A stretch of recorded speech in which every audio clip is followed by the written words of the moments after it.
we continue our sermon series, God at Work, Faith in Action, through the epistle of James.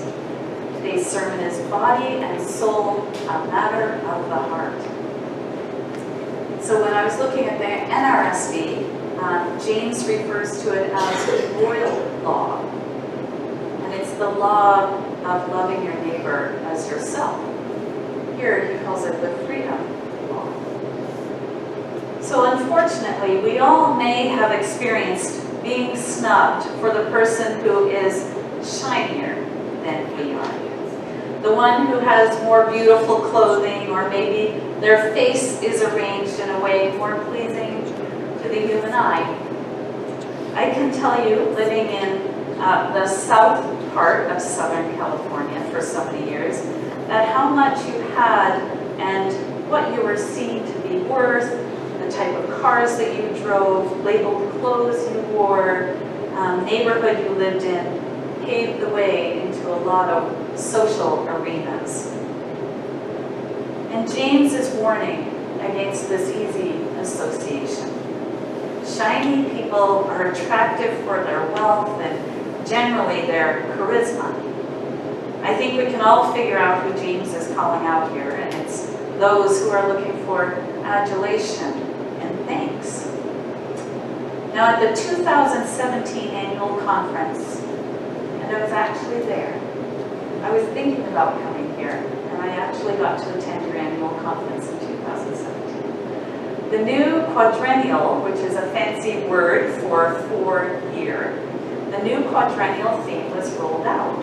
The theme, Living into Beloved Community, is from Matthew 25. This theme is one of the reasons I felt God calling me to this conference. Having grown up in a community smaller even than Newcastle, I witnessed the quiet ways that people supported one another. Whether people knew it or not, they were following the principles of beloved community. So this conference theme is, of course, a biblical theme. It speaks of hospitality in God's world, more than likely not how we manage it in our own ways. And left to our own devices, man's generosity generally comes with some strings attached.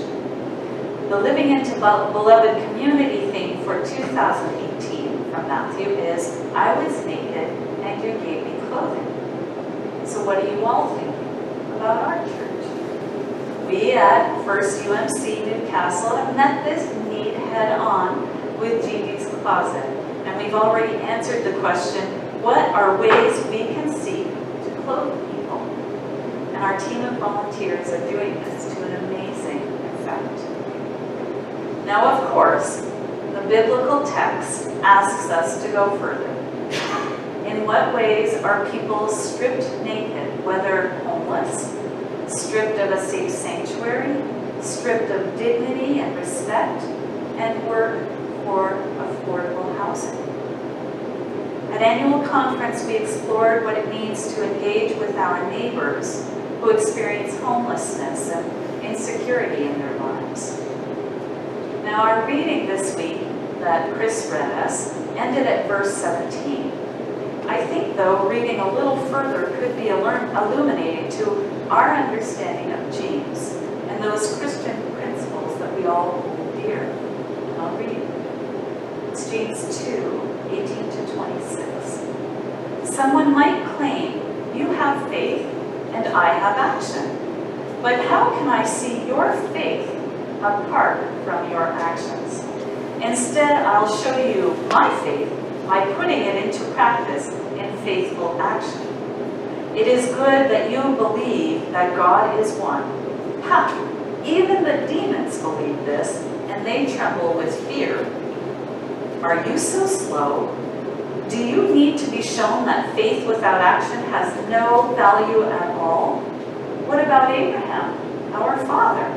Wasn't he shown to be righteous through his actions when he offered his son Isaac on the altar? See, his faith was at work along with his actions. In fact, his faith was made complete by his faithful actions.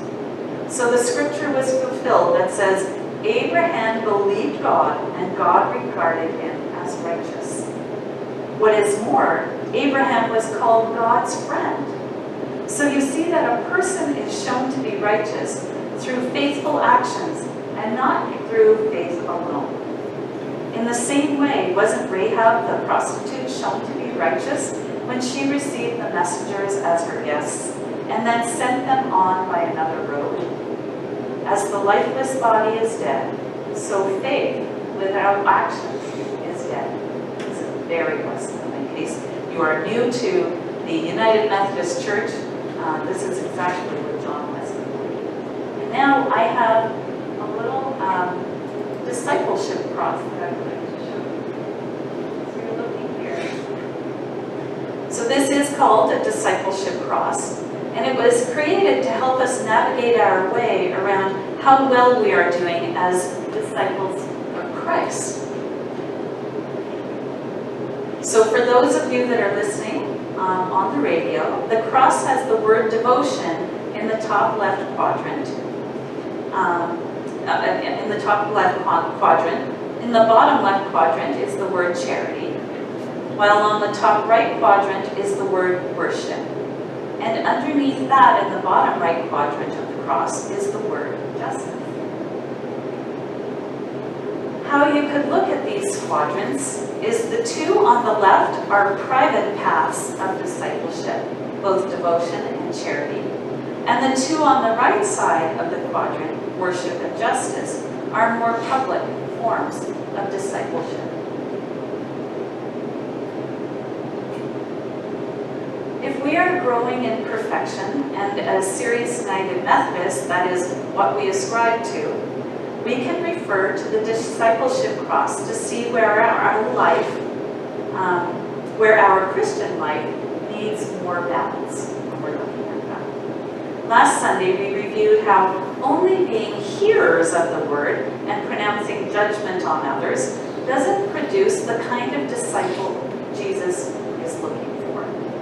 Notice I say is looking for, because Jesus lives. So when looking at this diagram, this cross, what does it reflect back for our own lives? Action means we have to put our bodies into the work.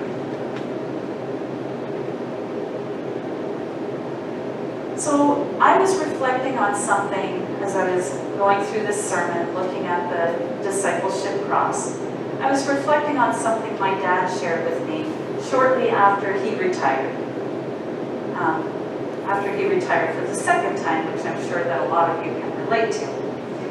He related to me bringing baskets of food to those who would otherwise not be able to afford a holiday meal. At one house, he knocked on the door, was invited to enter, and told to put the food over there, wherever that was. Sitting in this home were about 3 or 4 young men playing cards around a table, likely smoking more than a few cigs. And according to his report, my dad said not one of them thanked him or helped him with the box he carried into their home. So you can imagine my dad was kind of put off by that. He went back to the office, handling the food baskets, and suggested they might want to be more selective about where their food went. And I get it. I really do get it. But for some reason, while I was contemplating this text, it occurred to me that they probably did need the food, cigarettes aside. And poverty and the ways it directs people to lead their lives can be and is generational. It is. It's a fact. So let's imagine these fellows grew up with few decent role models. It's Grandparents' Sunday. Maybe drug and alcohol abuse were rampant when they were kids. So hold on. It doesn't give them a free pass, but it does make me wonder who could have lent them a hand along the way and maybe didn't. The church exists as a prophetic witness to the love of God. Shall I say that again? The church exists as a prophetic witness to the love of God. And by church, I mean the people who are part of this community. You and me. When we turn our efforts inward instead of outward, who do we leave out seeing? From a life lacking in security, lacking in companionship, and most especially lacking in hope. This morning, as we celebrate Grandparents' Day and all of those elders in our lives who mentored us, we need to remember this is our role as a church, practically mentoring those who need our loving attention. Okay, now believe me, I love my dad an awful lot. And he told me this story nigh on 25 years ago, so don't think I'm smarter than my dad, and don't ever let my dad think that I think I'm smarter than him by any stretch of the imagination. It's taken me this scripture passage and a lot of thought to come to these very musings that I'm sharing with you this morning. But I do wonder if my dad had an opportunity to show these young men what it looks like to be gracious. Could he have mentored them a little bit in that moment? I mean, he was by virtue of delivering food during his free time, showing them grace. But I wonder if he ought to have asked for a little help with the rocks. Or if he might have said, okay, you look like strong young men. I'll leave it here at the front door for you for when you're ready to unpack. Do you see that difference? So he was coming, he was bringing, he was offering. I can see him going, yeah. But then he also could have said, and this is how you can help me, and this is how you can help yourselves. When we're offering people the things that they need to thrive, we can also maintain their self-dignity. There are seasons when we can help, and there are seasons when we need help. That's why I love the idea of suggesting someone pay it forward. Someone else will be blessed with the generosity that began just with you. So last week I read to you about David Letterman's utter surprise at the joy he received in working on building sites with Habitat for Humanity. I'm not certain if you're aware of this or not, because Newcastle doesn't have a Habitat chapter, I've discovered. But every new homeowner commits to 500 sweat equity hours on the building of their own home. Did y'all know that? And they still have a mortgage. It's just interest-free. Offering a family a shot at overcoming what is likely generational poverty, or the ability to overcome an insurmountable financial hardship. Reciprocity, where we give something and have the favor returned, is how our justice looks. Habitat for Humanity works on the principles of reciprocity. You give what is considered fair for your circumstance. And reciprocity is the system most Indian tribes implemented for the welfare of their own people. Giving what is fair for one's circumstance. I like the idea of church groups joining with Habitat for Humanity.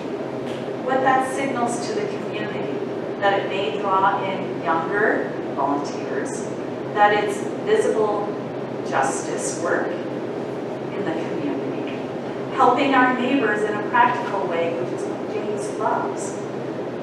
So let's tuck that into the back of our minds for a possible way to enter more deeply into practical ways of setting people on the right path.